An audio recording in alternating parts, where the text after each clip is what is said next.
Hola, ¿qué tal? ¿Cómo están? Bienvenidos a Proyecto Apocalipsis. Aquí agradecidos a Dios por esta nueva semana que nos permite estar con ustedes. Una semana que, temíamos no poder estar, ya que el lunes tuvimos una intervención en una muela, pero bueno, gracias a Dios ya estamos en condiciones de poder grabar y de poder ofrecer a ustedes el capítulo de esta semana, en el cual vamos a seguir recorriendo la Biblia.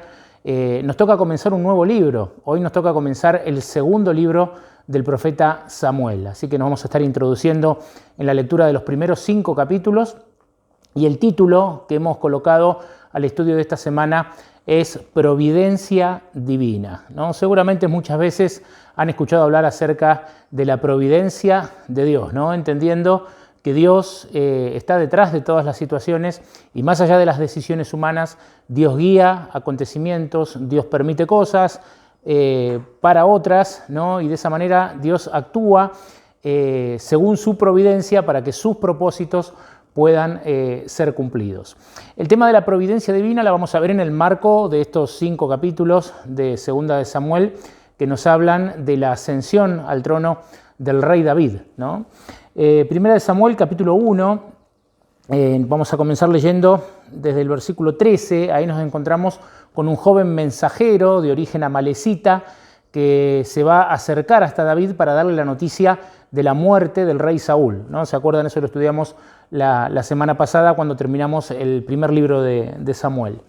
El versículo 13 dice que David preguntó al joven que le trajo la noticia: ¿de dónde eres? Y él dijo: soy hijo de un extranjero amalecita. Y agregó David: ¿cómo no tuviste temor de extender tu mano para matar al ungido del Señor? Este joven se había presentado. Algunos comentadores bíblicos dicen que efectivamente él fue el que le dio la estocada final, por decirlo así, a Saúl, ¿no? Cuando ya estaba herido de muerte allí en batalla. Otros creen que Saúl se suicidó y que en realidad este joven lo que hizo fue tomar la corona, tomar su espada, ir a David pretendiendo algún reconocimiento, ¿no? Por el anuncio de la muerte de Saúl, el primer rey de Israel, y creyendo que seguramente David se iba a alegrar, ¿no? por esa noticia. Sin embargo, David, lejos de alegrarse, dice en el versículo 14: ¿cómo no tuviste temor de extender tu mano para matar al ungido del Señor? Ya David le había perdonado la vida en un par de ocasiones a Saúl, demostrando que más allá de que él sabía que en algún momento le iba a tocar ser el rey de Israel, él no quería que eso ocurriese por su mano, ¿no? Sino que dejaba todo en manos de Dios, dejaba todo a la providencia divina, ¿no? Que Dios provea el momento adecuado para que él asuma como rey. Y aquí lo demuestra una vez más David, ¿no? Y no se alegra para nada, sino que por el contrario dicta un castigo para este joven por haber dicho que había matado a Saúl, ¿no? O por haberlo matado, depende cuál de las dos situaciones sean la que se haya dado efectivamente, ¿no? Pero lo cierto es que lo que acá vamos a destacar es que David, habiendo ya tenido oportunidad antes en 2 ocasiones de matar a Saúl, no lo hizo. Y ahora, cuando se entera de la muerte de Saúl, de su peor enemigo, ¿no? De la persona que lo perseguía, de la persona que quería acabar con su vida, lejos de alegrarse, David muestra pena y tristeza, ¿no? El versículo 17 dice que David endechó a Saúl y a su hijo Jonatán, que era amigo, ¿no? de David, con esta endecha, ¿no? Y el versículo 18 dice: y ordenó que la enseñaran a los hombres de Judá. Está escrita también en el libro de Jaser, un libro que es mencionado también en otra parte de la Biblia, evidentemente algún libro de la antigüedad, donde las grandes proezas de Israel o de los hombres de Israel eran anotadas, ¿no? y escritas a manera de poesía. Y ahí está esa famosa frase que ya hemos conversado en algunos episodios anteriores y que inclusive le ha dado título a uno de nuestros temas, que dice: ha perecido la gloria de Israel sobre tus montañas, cómo han caído los valientes, ¿no? En este primer punto que nos va a introducir en el libro de Segunda de Samuel, vemos a un David ya de entrada dejando el asunto de cuándo iba a comenzar su reinado en manos de Dios, en manos de la providencia divina. No la quiso tomar por mano propia, aún habiendo tenido la oportunidad de hacerlo. Y aquí vemos que la providencia, de alguna manera, y más allá de la reacción de David, la providencia le estaba diciendo: Saúl ya no está más, ¿no? Aunque faltaban acomodarse algunas piezas todavía para que David efectivamente pudiera asumir el trono, ¿no?, con toda autoridad. El capítulo 2 del libro de 2 de Samuel dice que después de esto David consultó al Señor: ¿subiré a alguna de las ciudades de Judá? Y el Señor respondió: sube. David dijo, o volvió a preguntar: ¿a dónde subiré? Y el Señor dijo: a Hebrón. No es especificado aquí el medio a través del cual David conversa con Dios, ¿no? Pero se entiende que es a través de la consulta que hace su sacerdote, y él entiende que Dios lo manda a Hebrón. Pero lo más importante de todo, en este segundo capítulo, es que David, ante la noticia de la muerte de Saúl, ante la noticia de la providencia, ¿no?, que se iba acomodando en su favor, él lo que hace es hablar con Dios. No toma de vuelta, no toma decisión él, sino que consulta a Dios. ¿A dónde voy? ¿No? Iré a una de las ciudades de Judá. Dios le dice que sí. Cuando le dice que sí, él es más específico. Voy a Hebrón, ¿no? Y esto es lo que destaca, siempre lo marcamos, ¿no?, de los grandes hombres que se mencionan en la Biblia, esta comunión con Dios, ¿no?, esta confianza con Dios a la hora de tomar decisiones, ¿no? Justamente la perdición de Saúl fue tomar decisiones por él mismo, sin consultar a Dios, ¿no? David, por el contrario, es uno de los hombres que menciona la Biblia que cada paso que daba, él consultaba a Dios, ¿no? Por eso no debe llamarnos la atención, más allá de algunas caídas y demás, ¿no?, situaciones que ha pasado David, no debe llamarnos la atención que él haya logrado todo lo que logró, ¿no?, y que sea recordado como uno de los hombres más influyentes, ¿no?, de la antigüedad, y que siempre actuó bajo el mando de Dios, ¿no? Él tenía por costumbre consultarlo, y aquí hay una gran lección para cada uno de nosotros.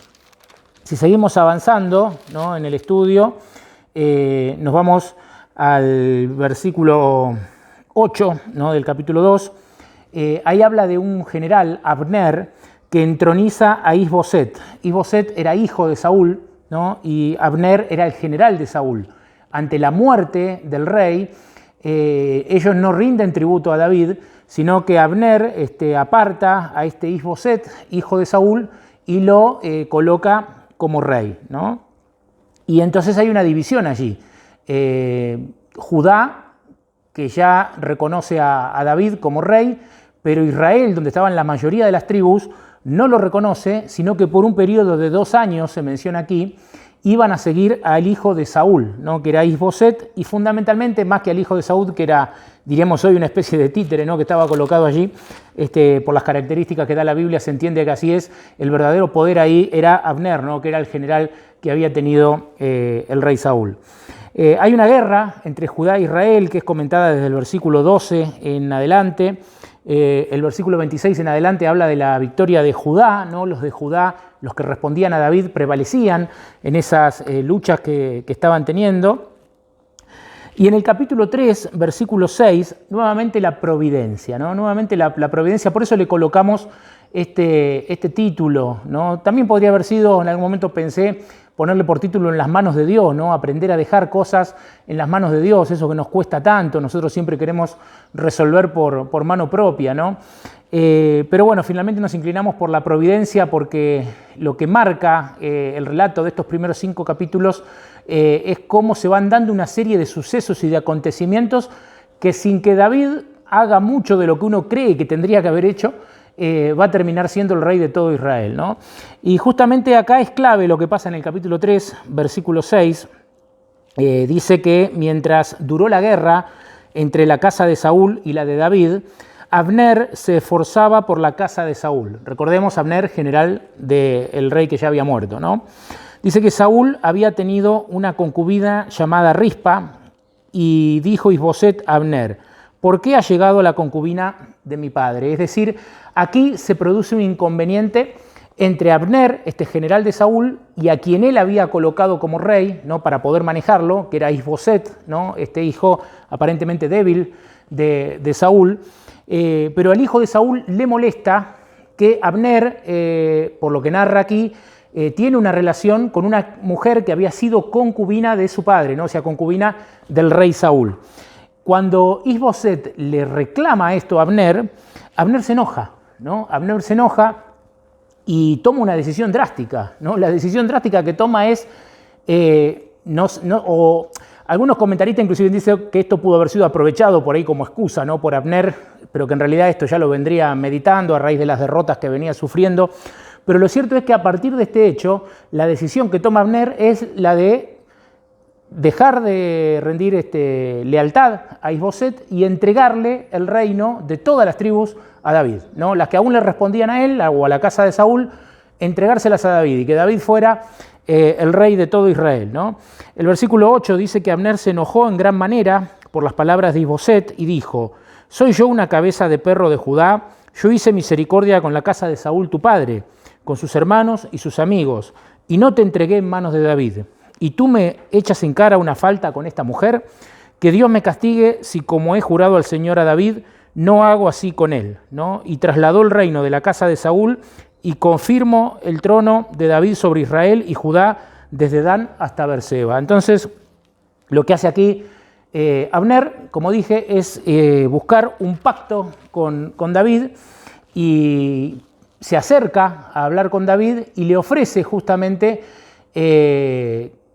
una suerte de rendición, ¿no? Diciéndole: yo me voy a encargar de que toda la gente que me sigue, a partir de ahora te siga a vos y seas el rey de todo Israel, ¿no? Eso ustedes lo pueden leer en detalle allí en el capítulo 3. Llega a un acuerdo con David, efectivamente, pero había una vieja rivalidad entre el general de David, que se llamaba Joab, y Abner. Es más, Abner, el general de Saúl, había matado a un hermano de Joab, ¿no? Que era el general de David. Entonces, sin que David lo sepa, sin que el rey David lo sepa, Joab, su general, arma una estrategia, un engaño, y termina dando muerte a Abner, ¿no? Nuevamente es la providencia, sin que David lo pidiera, sin que David manchara sus manos, podríamos decir, sin que David tuviera que ir a una confrontación. El hombre que durante casi 2 años le impidió ser el rey de todo Israel, ahora también estaba muerto, ¿no? Primero se levanta la contienda con Isboset, va a esa suerte de pacto o rendición con David, pero podría haber seguido siendo una amenaza, ¿no? Porque los hombres hacen pactos, pero muchas veces cambian. Sin embargo, esta situación con Joab iba a hacer que Abner también muriera, ¿no? Si nosotros seguimos, esto no le gustó a David. Es más, David pronuncia una maldición contra su propio general, contra Joab, porque no le gustó la manera en que había procedido, no la manera traicionera en la que había procedido. Y justamente en el versículo 39, el último del capítulo 3, David dijo: «Yo soy débil aún», dice, «aunque rey ungido, y estos hombres, los hijos de Sarbia», que se refería al general que él tenía y a su otro hermano, dice: «me son muy duros. El Señor le dé el pago al malhechor por su malicia». Es decir, David condena la malicia de su propio general que había armado este plan, ¿no? Pero de hecho, como dijimos, la cosa era que ya este hombre, Abner, tampoco estaba más. El camino se iba despejando para el futuro rey de las 12 tribus de Israel.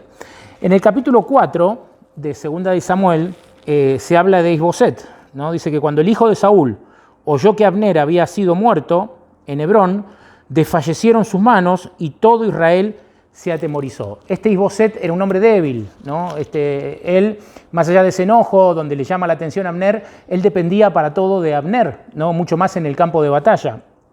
Unos capitanes de Isboset también lo traicionan y también le dan muerte a Isboset. Y estos capitanes, esto lo narra el capítulo 4, también van a David a llevarle la noticia pensando que David se iba a alegrar, pero David, lejos de alegrarse, condena lo que estos capitanes hacen, esta traición que hicieron contra el hijo de Saúl, y los manda también a matar, ¿no? Lejos de alegrarse, más allá de que la situación, uno podría decir, lo favorecía, David no apoyaba ninguna de estas acciones traicioneras, violentas, ¿no? Llenas de malicia, no apoyaba nada de eso, ¿no? Por eso quizás la Biblia en algún lado habla de que David era un hombre que tenía su corazón según Dios, ¿no? Que es un Dios de misericordia, un Dios de bondad, un Dios que no le gusta la malicia, un Dios que no le gusta la traición, que no le gusta la violencia, ¿no? Y bueno, David tiene esta actitud. Pero si seguimos armando el rompecabezas, otra vez la providencia, ¿no? La providencia, a través de distintos sucesos, se da que primero muere Saúl, después es muerto Abner, el general de Saúl que continuó por 2 años más, con gran parte de las tribus de Israel detrás de él. Después muere Isboset, ¿no? Quien estaba ocupando el trono de esas tribus. Y así llegamos al capítulo 5. David, rey de Israel, es el título del capítulo 5. La pregunta es, llegados hasta aquí, ¿qué tuvo que hacer David? ¿Qué hizo David para llegar al trono? ¿Mató a Saúl? No. ¿Mató al general? No. ¿Mató al otro rey? Tampoco. David lo único que hizo en todo ese tiempo fue consultar a Dios, actuar con misericordia, actuar con justicia, y Dios, ¿no? Se iba a encargar a través de su providencia que todo el campo fuera despejado para que David pudiera ser el rey de Israel tal como él le había prometido. Providencia, ¿no? Divina providencia, providencia divina. El capítulo 5 entonces dice que vinieron todas las tribus de Israel a David en Hebrón, ¿no? Y le dijeron, nosotros somos tus huesos y tu carne. Aún antes, cuando Saúl reinaba sobre nosotros, tú eras el que dirigías a Israel en sus campañas. Además, el Señor ha dicho, tú apacentarás a mi pueblo Israel y tú serás príncipe sobre Israel. Vinieron pues todos los ancianos de Israel al rey en Hebrón, y el rey David hizo con ellos alianza ante el Señor y ungieron a David por rey sobre Israel. David tenía 30 años cuando empezó a reinar sobre Israel y reinó 40 años. En Hebrón reinó sobre Judá 7 años y 6 meses, y en Jerusalén reinó 33 años sobre todo Israel y Judá. La providencia se había encargado de que David fuera el rey de todo Israel. Leemos algo más del capítulo 5, con el cual vamos a ir finalizando. En el versículo 17 dice que cuando los filisteos oyeron que habían ungido a David por rey de Israel, subieron todos en busca de David. Al saberlo, David fue a la fortaleza. Y vinieron los filisteos y se extendieron por el valle de Refaim. Entonces David, ¿qué hizo? Consultó al Señor, ¿no? Lo que decíamos recién. David consultó a Dios. David tenía diálogo con Dios. David era un hombre de oración. David era un hombre que ponía todos sus asuntos en las manos de Dios. Y entonces la pregunta que David le hace es, ¿iré contra los filisteos? ¿Los entregarás en mi mano? Y el Señor respondió, ve, porque de cierto entregaré a los filisteos en tu mano. Y David fue a Baal Parasim y allí los venció. Y dijo, el Señor rompió a mis enemigos ante mí como la brecha que abren las aguas, ¿no? El Dios de la providencia, nuevamente. Insisto con esta idea, David lo único que hizo fue mostrar misericordia, mostrar justicia, rechazar la violencia, rechazar la malicia, y sobre todas las cosas lo que hizo a lo largo de su vida fue consultar a Dios, ¿no? ¿Qué hago ahora? ¿Qué paso doy? ¿Voy para acá? ¿Voy para allá? ¿Me quedo quieto? ¿No? David consultaba a Dios y la providencia se encargó. Esto es importante porque nosotros vivimos en un mundo muy agitado, ¿no? Y también vivimos en un mundo donde creemos todo el tiempo que nosotros tenemos que hacer para solucionar, ¿no? Como si uno tuviera a veces ese poder, ¿no? De poder solucionar distintas cosas. Y si bien es cierto que el ser humano tiene que hacer su parte, muchas veces la parte del ser humano es hablar con Dios, la parte del ser humano es confiar en Dios. Y nos cuesta, al ser humano le cuesta mucho más eso que salir a hacer algo, ¿no? Somos más rápidos quizás para actuar, para ir a reaccionar, para hacer algo, que para esperar, confiar, buscar la sabiduría divina, buscar el consejo de Dios, que hoy lo tenemos nosotros que buscar aquí, ¿no? En su palabra y también a través de la oración. Lo último que les voy a compartir está a partir del versículo 23 hasta el 25, con el cual termina el capítulo 5. Dice que David consultó al Señor y él le dijo, no los ataques por el frente, rodéalos y atácalos por la retaguardia, y frente a las balsameras.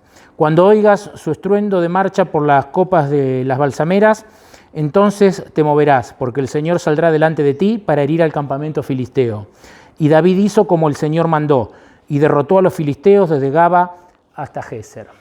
Consultar a Dios, escuchar a Dios, y la otra parte de ahí se dice es hacer como el Señor mandó. ¿no? Es decir, obedecer lo que la palabra de Dios nos dice. E insisto con la idea, es lo que más nos cuesta, ¿no? En cualquier ámbito de nuestra vida lo queremos muchas veces solucionar por mano propia y a veces en vez de solucionar terminamos agregando más leña al fuego, terminamos empeorando la situación. Todos hemos vivido esto, todos nos hemos equivocado seguramente en esto, pero lo que nos enseña fundamentalmente este tema es que lo que Dios ha prometido lo va a cumplir.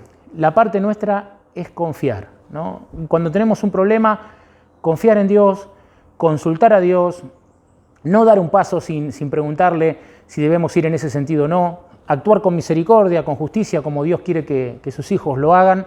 Esa es nuestra parte. Como todos estos últimos capítulos, estamos terminando siempre con algún motivo para poner en oración, ¿no? para pedirle a Dios. Creo que el motivo para orar de este estudio es justamente este, pedirle a Dios que refrene, ¿no? muchas veces nuestro carácter, que refrene nuestro orgullo, que refrene nuestro ímpetu y que nos ayude a poder confiar, a poder tranquilizarnos, a poder ir a Él a través de la oración y a través de la Biblia, a tener la sensibilidad para escuchar la voz de Dios y saber qué camino tomar. Y sobre todo que nos ayude a entender, ¿no? esto de la providencia divina, ¿no? Dios te ha prometido algo, no te preocupes, tu parte es la que dijimos recién, escuchar, confiar, creer, por sobre todo que Dios lo va a cumplir, actuar con tranquilidad, actuar con mansedumbre y dejar que Dios obre, ¿no? David no, si estuviéramos hablando en la actualidad, David no tuvo que disparar una sola bala para librarse de Saúl, de Abner, de Isboset y de los filisteos, ¿no? Dios se encargó de darle la victoria. Y ese Dios que se encargó de darle la victoria a David, te la puede dar a vos, me la puede dar a mí en nuestras luchas cotidianas. No se olviden de compartir el video con algún amigo, con alguna amiga, de darle un me gusta, de suscribirse si todavía no lo hicieron gratuitamente, para que puedan activar la campanita también, ¿no? Para que les avise cada tema nuevo, que generalmente lo subimos los viernes alrededor de las 18, 19 horas. Generalmente allí subimos los temas nuevos. Y bueno, los invitamos a seguir transitando con nosotros este camino desde el Génesis hasta el Apocalipsis. Recuerde que están todos los videos anteriores grabados. Este creo que es el número 94 o 95, así que nos estamos acercando ya al capítulo número 100, al episodio número 100 de Proyecto Apocalipsis, que seguramente vamos a ver si podemos compartir algún tema en especial. Dios los bendiga mucho y que tengan una bonita semana.